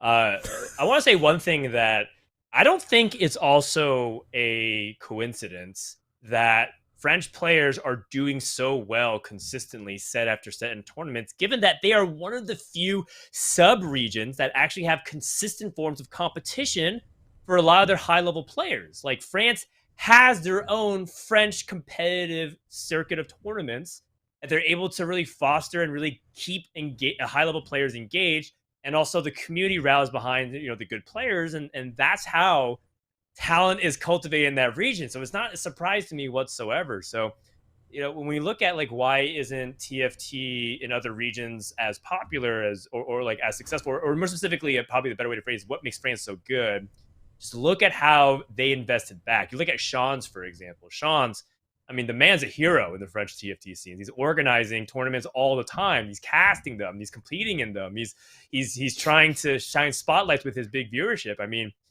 in some ways, I think that a lot of other prominent streamers within their own regions, whether they're Korea, North America, China, etc., they all have to reconsider like whether or not this man is outshining them, right? Like, because I think France has really stepped it up. So I just want to give a little shout out to them because I think they've been putting in a lot of effort. And I know we don't cover a lot of EU, but I think the French team has been particularly outstanding. And I want to see more regional rivalries just continue to rise up in TFT. I think it's super, super fun. Speaking of which, by the way, let's go ahead and show the results of OCE, which sent 2 representatives. I watched all of OCE regional finals, and we had KNP NGRZ. I'm not going to explain what that username means, but pretty easy to figure out if you are familiar with what that terminology is. And TXE, so a lot of letters being spelled out as OC. And I know a lot of people were probably cheering for Esha. He's probably the big name in OC that they didn't see. But he made a really good run, and unfortunately, it just seemed like that 8th place in Game 5 really cost him. He was just 2 points out. Nathan, did you get a chance to watch OC finals? Well, it's funny you mentioned the 8th place one because I picked it up right around Game 4, and I just had like a lot of real life schedule stuff that was kind of taking place, and I couldn't quite go over everything. But I saw Esho was just in such a good spot, and then in Game 4 they got a 3rd, and I kind of was like, oh, okay. I wasn't paying any attention to the bracket at that point just because he had such a good run of games, and then when he hit 8th, I was like, this doesn't seem very good at all. And then I just ran some numbers and I was like, oh, there actually is like a pretty strong chance that he does not make it into the top 2 at this point. And then game 6, it was just like I was so intensely focused in on game 6, and just every single round when a window came up, if it didn't have something that he absolutely needed, we're talking it's like I don't know, like 2-6 or whatever. Like he wouldn't have something he wanted to buy, and I'd be like, oh, he's just getting so unlucky. And I was like, I'm so into this game. I was just so into it. But Esha was like really the player that I was rooting for the most on this one, and then Huey Dewey Louie just because the name is fantastic. And that was really like my highlight of the OCE region in that one, was that I was so much from like the just the fan perspective on this one that I was paying so much less attention to the strategy application, and I was paying so much more attention to like whether or not Esha was finding the right units at the right time. Yes, yes. It was a little bit heartbreaking, but you know what? Esha made a good run. Top 4 in the region is still fantastic. If he was playing in a different region, that would be a world qualification. So we'll see it. Um, it is also kind of worth to note that some other smaller regions also shared that kind of sentiment, where Latin, for example, had their qualifiers. We had Van de Chi, Alteta players that you kind of regularly see top the ladders in their region. So we'll see them, the highest players who will qualify for Worlds, join us, as well as the LCQ, which we'll see if that ever happens. Gonna blow past these last couple just because we're running a little bit short on time. We also had Korea regionals. This is where I miss Doa the most. Doa can read Korean. The one thing I will say is Dudu did make it. He squeezed in at 4th place. Dude, just look at this checkmate format. Oh, yeah. Okay, so I will say, checkmate does have a lot of exciting moments, but this is checkmate at its worst, I think, where you just see one player who barely was able to squeeze in what should be 3rd, ends up winning the entire tournament. Thankfully, it's just for world championship qualifiers, so it's not like it determines the whole thing, but it's definitely a weakness that needs to be considered because it does feel weird that it's the difference between 1st and 2nd place is 11 points. So if you got to play another game and got 1st place, you still wouldn't be able to even tie him. Yeah, at a 1st to 8th ratio. Yeah, it's a bad look in terms of how well 2nd place outperformed. But Korea definitely had some good moments, had some head scratcher moments. But we'll see. Dudu makes another appearance, and apparently, I mean, he's making a 2nd Worlds back to back. Maybe this time it's personal. A lot of 2nd Worlds players coming to this one. Yeah, it's almost like TFT is, sometimes a game of skill. More on that later. Let's talk. We wanted to also recognize that China is doing their qualifiers. There's so much to cover that we just said, screw it. We can't show what's happening across every platform and all these different city arena lanes happening. If you're interested in following, it's a month-long festivity. You can see it starts in March 17th all the way to April 24th. That's right.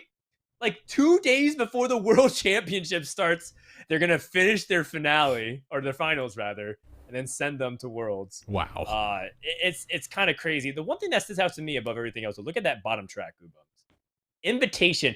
Hwanmi and Chichu get directly invited to the semifinals, which is at the very far right. You can see group stage, semifinal, comeback stage, final. That's pretty insane. Do you think that's fair or unfair? I mean, it's probably unfair, truth be told. But I watched Hwami play, and I mean, the guy still has it, so. Okay, I mean, maybe for the world champion it's fair, but for Chitu, I mean, actually, he got like 3rd. I mean, that's probably fair too, honestly, but. The thing is, I feel like China treats their, they treat their regionals as like the real tournament. Like, they don't care about Worlds. Like, Worlds is like a for fun event for them. I'm pretty sure. Like China's China's regionals is like their worlds. Like for us, like yeah, we win regionals, that's cool, but like we really want to win worlds. For them, I'm pretty sure they don't like winning Chinese regionals is like their like most coveted prize. So it's kind of like weird to see them like skip all these fun things. But I mean, yeah, I guess we'll see. Yes, we will see. I mean, Chitu did get 2nd as well, so maybe China just really wants to honor like the winner and the runner-up. Both performed fantastically. Milk getting 3rd and Surecane getting 4th. Let's see if these players can make that run back. We have Milk and Dudu coming back. Maybe we'll see a little bit of Hwanmi Chitu wrestling for the top 3. That'd actually be pretty hype if that was once again the final day of competition. That does bring us to one of the most popular segments in Teamfight Talkshow history, the tier list. Now, we had a couple of different ways that we were going to approach this. I think one of them was if we were going to do a regions tier list based on the World Championship, aka ask Guubums how he thinks each region is going to perform. Are you interested in doing something like that, Guubums, or do you just want to do a 1 to 10 of North America right now? Okay, I think 1 to 10 of North America is like pretty apt since you guys like we have tier. You guys have like you guys like made an official tier list almost. You and Bryce with the Don't Talk to Me Don't Know. So like we kind of have those updated, but for some reason that wasn't updated after regionals, so I missed out. But anyways, yeah, I mean, I don't like, I've watched a lot of other regions, I think probably more so than a lot of maybe other people, but that being said, I can't tell you like outside of like maybe a couple players who I've watched like several games of, it's hard for me to really like place them. So Okay. I don't really want to like. Fair enough. Yeah, say All that. right, And let's then, like, change the title. Let's change the title to oh North yeah, American Power Rankings tier list or whatever NA tier list. And to answer your question, Guubums, that's because the Power Rankings is largely made as a way to preview upcoming North American tournaments. There really Gotcha. are none. And so the next Power Rankings that Bryce and I do will be for all of set 6 and 6.5 in its totality, aka the Power Rankings will determine ultimately who were the best players in set 6 and 6.5. Beautiful. So you should look forward to that. You'll definitely make a splash. All right, go ahead, take it away. This is the NA tier list time. yeah. Whatever you Okay, like. so okay, like just to frame it, I did it with like pretty much this only includes like going into regionals, maybe like the week before. Like not only includes, but like I'm thinking of like maybe past tournament results as well, but like it's like based on the performance between then up until like after regionals conclude. So like I don't know how people are like obviously Setsuko hits 2K. I mean me and Soju are down at 3 digits. So like none of that actually like influences the tier list in any way, shape, or form. So it's just like making sure that's like clear. And I mean, okay, Get the Setsuko- preamble, all the excuses out of the way. I'm just yeah, and Setsuko also being like the greatest inactive player in players North like America. Pokigom. I chose to say like inactive players like Pokigom and Bertosaurus, who we haven't seen play in a while. Like I'm not gonna rank them, but truth be told, pretty much almost any time there's a tier list, I'm pretty sure that those two should pretty much always be top 10 if they're playing. But yeah. So then at number 10, I had trouble deciding, so this is actually like a top 11. But I put Soju or Aniko at number 10. Like they're the only ones that share a Or spot. Aniko. Okay. What does your gut say if you had to only choose one right now? You're on the spot. Okay, right now I would almost certainly choose Aniko if you're talking about like in terms of form, because I think Aniko has like kept up with like preparing, right? Whereas like so you watch Soju play, he's literally just slamming ice cream and fast nighting every single game. So like obviously like you watch Soju play, you probably think he's bad. But like so right now, like no matter what you would take Aniko, but I think like going into regionals, Soju was like one of the players I had like around like the seventh-ish mark most of the time. I think seventh to eighth, which honestly, if you think about it, is like actually pretty good. So yeah, I think like truth be told, watching because I watch a lot of the regionals players play, right? I watch their VODs or like I mean I just watch their VODs, but and I don't really think my pre-tournament list is too much different from my post-tournament list, all things considered. So yeah, I'll put in Nico, but like realistically, yeah, I think Soju's like rough. Like even though he got day one, like I mean New Ball got day one too. You're gonna see him. I'm gonna put him somewhere up on the list, as you guys probably know. To me that doesn't like really matter because I watch their play, and then. One second. I have it somewhere. I have it typed to like Bryce, I think. Oh, number 9, I have Robin. Oh, this might be one of the lowest Robin's been put on. Yeah, I actually this is like one of the lowest I've probably ever put. Like normally I put Robin quite higher, so or quite a bit higher. But yeah, I put Robin number 9. Um, I don't know if you want me to elaborate on them, but I mean, you can. It's your tier list. If you just want to move on and say, yeah, Robin 9. oh, I And think now let's Robin's go to like just 8. like super consistent. I think honestly, if I had to like put money on someone like doing like getting to final day, like Robin's probably like one of the people like highest to put like or sorry, one of the people I'm most willing to put money on just because like he's so consistently doing well. I think he was a little bit underprepared going into regionals. I think there was like some like trees he didn't know how to play, it looked like, from watching his VODs. Obviously I talked to him and I prepped with him a little bit as well. So like I know there's like some truth in what I'm saying. So I think like had he prepared more or better or I don't know like for what reason he didn't or I don't know, like I can't tell you, right? But I think like with better preparation, I think he probably would have done better. At the very least, made it to the LCQ. If I had to, like going into the final lobby, like looking at the 8 players, I probably would have had money on him making it to at least the LCQ as well. Number 8, I have GV8, which might also be another surprise because obviously he plays second over me at regionals. But yeah, I have GV8. I think, like a week before regionals, I actually had GV8 like really low because I was playing in-houses with him. I was watching his stream every morning when I woke up. I didn't think like he had it down. I didn't think it clicked for him, but I think like in the last maybe like 2 days before regionals, it seemed like 2 to 3 days before regionals, it really clicked for him. I think he narrowed down, like narrowed what he was playing a lot. He like heavily leans towards Hextech, heavily leans towards Innovator, and I think like he refined that style with him. I heard like, and I heard and I agree with a lot of people noticing that he slams like kind of like these weird items almost, and I think going into regionals, I don't actually think that's true. I think he slammed items that he thought were really good. And if you look at the items he slams, it's like slightly different from what other people are slamming. For example, like Zeke's, because a lot of people are greening their sword for their Sivir. But he would like very, very, like I think Zeke's is actually literally his favorite item per his own words. But also if you watch him play, Yes. this guy like runs down Zeke's, right? Like, so yeah, like he's slamming maybe these items that aren't like the most popular things. But I don't think they're like weird by any means. I think like Zeke's pairs really, really well with like the Hextech tree that he played. He played Sivir a little bit differently than Sox and Milk. He didn't play like the strikers, so he was playing Hextech. And he was doing really well with it, right? Really consistent, constantly winning through consistent. stage 1, 2, and 3. I noticed. So yeah, I have GV8. 8. Number 7, I have Sox.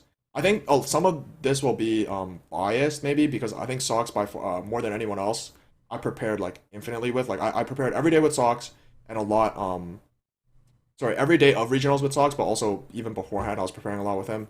So I have like kind of insights to how Sox plays. I think Sox at peak form would do better. I think Sox had some weaknesses going into this tournament. His plan was pretty much play Sivir better than anyone else can play Sivir, and I think he would have actually been able to execute on that.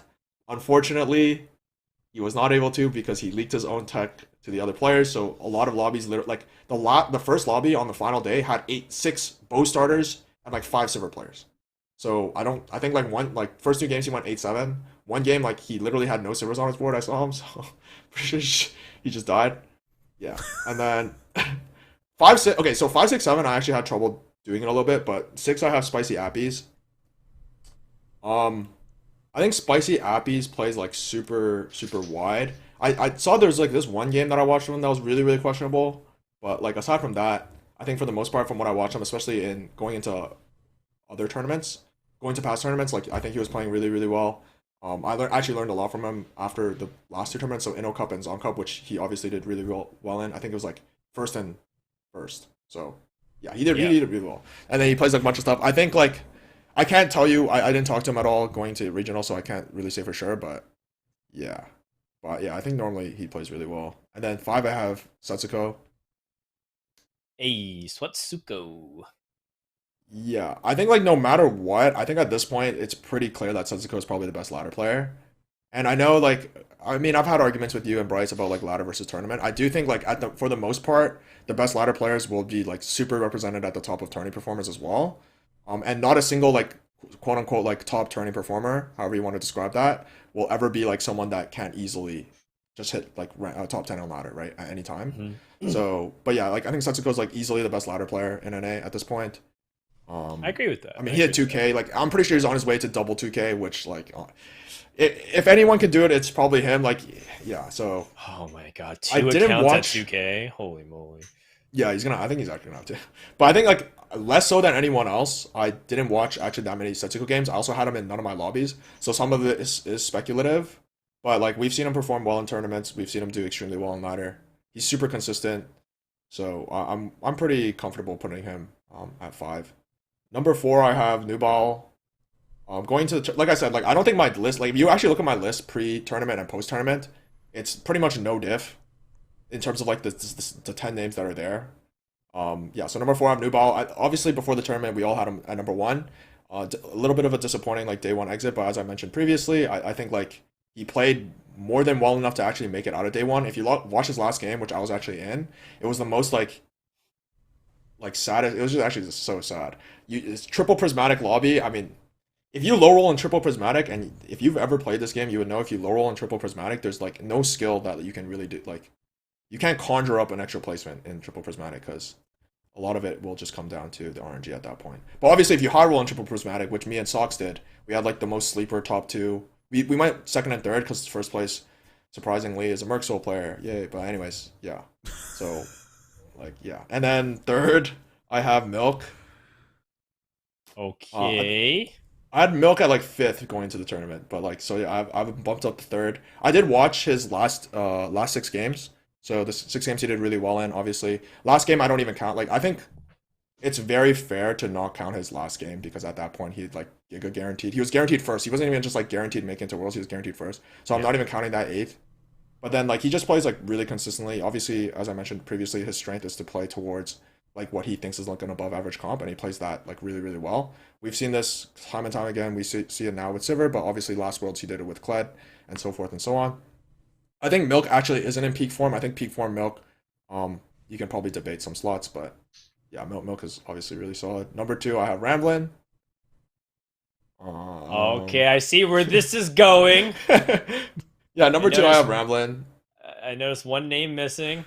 Yeah, I had Ramblin number 2 going into the tournament as well, so I mean Uh, that's not too surprising. I did a lot of prep with Ramblin, so I actually like got to hear a lot of like how he plays his game, and so that was really helpful. He and I do the same starts, which was rod start. I think aside from pretty much, I think there's like maybe two other players in the tournament. I think Dish Soap and Kivix were the only two other players that did rod start. So like yeah, I mean, anyways, Ramlin's just like super flex. He plays like a lot of stuff. He does stuff like really consistently. I think his positioning nuance, like more so than most other players, is really really clean. Like he'll snipe you, like he'll win rounds that he probably doesn't even have business winning just because he'll snipe you with like better positioning. And like his positioning is not like so obvious that like okay whatever you have your. I tell a lot of people that you have your backliners in the backline and you're chilling, but like obviously Ramblin will like come up with ways to kind of like squeeze an advantage out of it. So that's one of his strengths. Obviously he understands tempo better than a lot of other players. He understands his outs a lot better than other players. He was playing comps that other players weren't playing, like Renata a lot more. So yeah, I mean Ramblin's really solid. Yeah, and then I put myself number one. Oh, soulless snubs from his number one. No, okay, honestly though, like I'm pretty sure. Okay, going into the tournament, okay, I have literally never ever in my life, it doesn't matter like what LP I'm at, 1800 multiple times, rank 1 multiple times, it doesn't matter. Like I've never ever thought I was number 1 because like or put myself number 1 because I've never thought I was number 1, right? And going into the tournament, I also didn't think I was number 1, but I played day 1 and like I high rolled 2 of the games, the Synaptic games, which was like fine. Like whatever, like you're just gonna go like top 1, top 2 if you high roll Synaptic. But the other games I played, like I played 15 comps over 18 games, pretty much. Like I can play pretty much everything. I don't know. I think I'm pretty solid right now, honestly. Yeah. Pretty solid, yeah. Pretty Well, solid is like making the list. If you think you're number one, and especially if you're putting yourself over many people's number ones like Ramblin' Milk, New Balance, etc. Okay, the thing is, pretty damn solid, yeah. I think I'm pretty solid. The best player in North America. I think okay, Pretty so solid, yeah. At one point, what did the freak?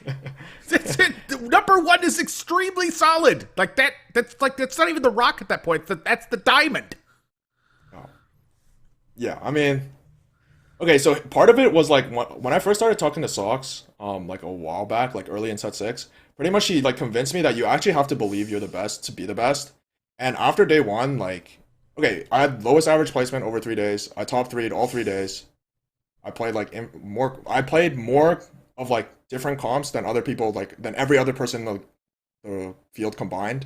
Like so I think I just know how to play like more outs than some of the other players. I looked over my own VODs. I think I only messed up an augment choice once that I like regretted. And I think even going into that augment choice, I already knew that I should choose the other one, but for like something compelled me to choose the other whatever. That was wrong. But anyways, like and then part of it is like I wouldn't be that reassured in thinking I'm the best, and I don't think it's the best thing to always think to think you're the best as soon as you are, or even if you are, because like it's important to be humble. But part of it is like other people at this point have given me the credit, so I'm pretty confident that at regionals or after regionals, I was the best player in NA. And better hair than anybody on this list, and sexier voice than anybody on this list. I mean, oh wait, you haven't heard Nubal's voice. Everybody Nubal's else voice is kind of good. Cool. What's up? Oh, I said you haven't heard Nubal's voice. His voice is kind of lit. What do you mean I haven't heard his voice? He was on this podcast last episode. Oh, true. Bro, but anyways, yeah, like even that. You said you watched that episode. No, I did. I actually Can did. we really trust this Andrew Chung guy? Oh my god. This Guubums, dude. All right, I have to make an admission here. It's been bothering me the whole time because we've been talking about lists. I had Guubums at number 5 going into regionals. And I remember after watching the first 2 games of Guubums, I went, I should have had Guubums at number 2. But there was nothing that was going to move Ramblin' out of number 1 spot for me, personally, at that spot. But I think that's fair. Like I felt bad at number 5 I didn't afterwards. have. I had Ramblin' at number 2 the whole time. I put myself at number I think I want to say 7 or 8 because I thought I'd make last day, at the very least. I wanted to make worlds obviously, but just like realistically, I do these pretty realistically. Obviously, Bryce and Dan have like a whole thing with it, and I talk to them probably a lot. So yeah, it's a daily affair. Power ranking North America's TFT players with Bryce. It's beautiful to listen to. A forbidden love romance. But yeah, that was great. Thanks for dropping that tier list. Very thorough. Thank you for coming prepared. That made the segment way more thorough than I was expecting it. Let's go ahead and do mailbag and wrap up the show. So the way it's going to work is there is a chat question that we'll be selecting. So type your questions in chat. Pick a question, and you'll get some free giveaways. In the meantime, we're going to answer this question while we're collecting those chat questions. This one's from Piggy. He asked, or they asked rather, do you think you need to be a top player to be a good coach? If not, can a low-ranked player ever coach a top player? What do you think, Google? Okay. Here's how I'll put this. In pretty much any game or any sport or any sort of competition, almost, I would say you don't actually need to be a top player to be a good coach. In fact, like I think like it's almost entirely irrelevant as to whether or not you're a top player, um, compared to like being a good coach. I think in TFT specifically, since game knowledge is so directly correlated with like kind of like whether or not you're a top player, let's just say. I think in TFT more so than pretty much any other game, like being a top player in TFT is much better. Sorry, contributes a lot more to being a good coach. That being said, there's obviously other kind of aspects of being a good coach that a top player doesn't necessarily check off. It could be like how articulate you are. It could be how good you are at explaining like the concepts towards like lower level players. And then I would say in TFT, like can a low ranked player ever coach a top player? I would say purely, I think no matter how good you are, how good you think you are, or even how bad you are in TFT, you should always approach it with the mindset that you have something to learn, right? Like when you watch someone play, and they do something differently than the way you would have done it, you shouldn't think about like, oh, he's doing it wrong for like X, Y. Like obviously some things are like just blatantly wrong. Like you can't just sell your whole board and call that the correct play, right? Like some things that are just objectively wrong. But a lot of like decision making trees happen in a way that there's no like one correct answer, and depending on your playstyle, you should always approach it from like just because they're doing something different from you doesn't mean that they're doing something wrong. So you should always have something to learn. So in that way, I think like a low ranked player can coach a top player, and beyond that, I think like even complete like a little bit outside of the game, but like you might think about it as like you can coach them in other ways that isn't specifically like playing in a TFT game, right? Like there's like other ways you can improve how you might perform in a game or in a tournament or however yeah. So I think the answer is yes, but I think yeah, I mean I want to yeah. No, I think it was pretty solid answer there. Nathan, do you like to chime in here? You've done a lot of coaching yes over the years. Yeah, I at one point, coaching was actually a pretty significant portion of my income, and I've done coaching from Magic to poker. I have done some sports coaching, albeit that was very minor for a time. I've done a lot of theater coaching as well, and like public speaking coaching, all sorts of coaching for this stuff. TFT is actually one of the games I haven't actually like actively done coaching in. But it is one of the games that I find most interesting from that regard because, as Guubums said, it is one of the games that requires knowledge to be able to perform at the game. And a lot of times the performance is going to mean that you have to be able to play it. However, there's so many different aspects of coaching that have nothing to do with what you're actually doing and have so much more to do with mindset and perspective than just about anything else. And in strategy games in particular, I feel like it's one of the things that you can not have and still be good at the game is solid perspective. But being able to ask yourself the right questions, and as Guubums said, trying to find that what can you improve in every single spot that you're coming into, finding different ways to ask those questions or to look at those perspectives or to even answer those questions. All of those things matter in a tremendous set. And again, you can be one of the best players in the world and have no good perspective on things. And I think a lot of times that the top performing players at pretty much any competition that they're going for, they often have just like this one major critical weakness that even they can admit to at that point. And the fact that they're able to admit to it, honestly, is probably one of the reasons that they're one of the top performing players in the world, is because they know what they're doing wrong and they're actively working on fixing those things. That perspective means so much. It honestly, you can kind of have poor game knowledge, and if you had good perspective, honestly, you could learn that game knowledge pretty quickly by picking it up and asking those right questions.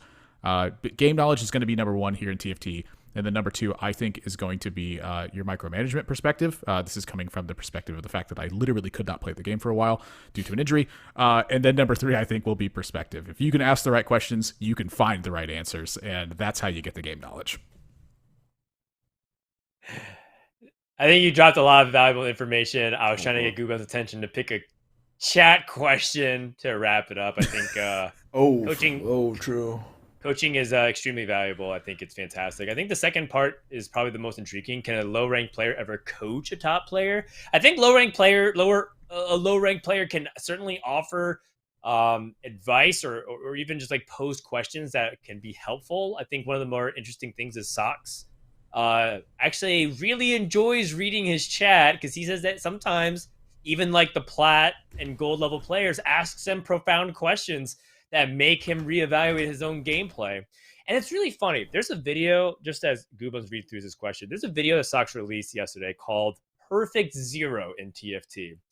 And it's this advanced concept that he said Guubums explained, where perfect zero is the concept of spending your gold earlier than you expect it in order to make sure that you hit a little bit earlier, and you weigh the risk and reward of probability of how much it's worth trading the likelihood that you hit your 3-star versus slow rolling your gold, so that way you, or rather spending your gold so you preserve your HP.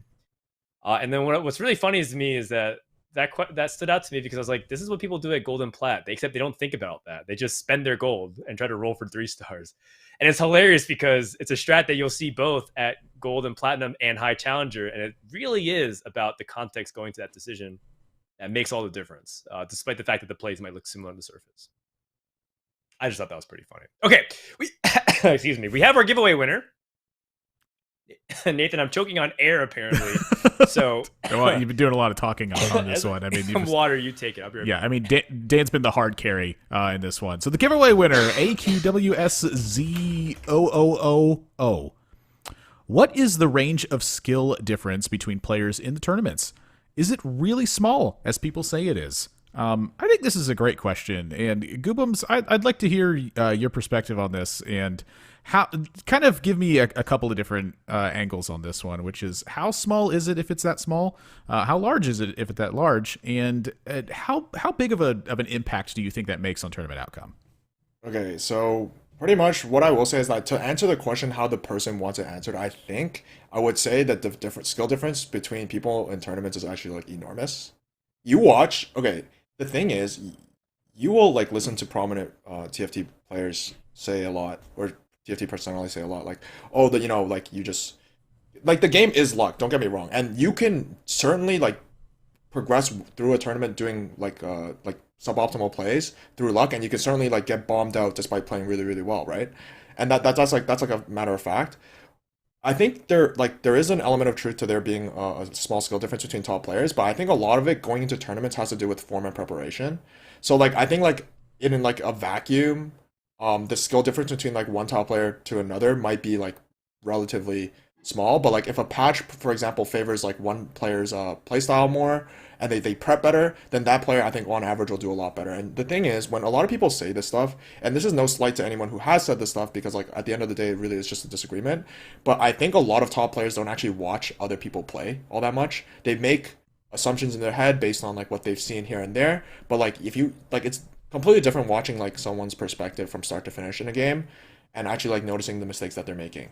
And like one way I can kind of like tell is like oftentimes when someone makes a mistake, they are able to explain it, they aren't able to explain it, and then sorry, you have to consider whether or not they're able to explain it, whether they aren't able to explain it, and so forth. And then that way you can kind of like start grasping like the skill difference between players, or like. But at the end of the day, I do think like the difference is actually enormous. Like, like I don't know, it's hard for me to describe it. Like as someone who has probably entered a tournament as like doing really really well. Like for example, let's just say entering the last day, I was one of the favorites going in.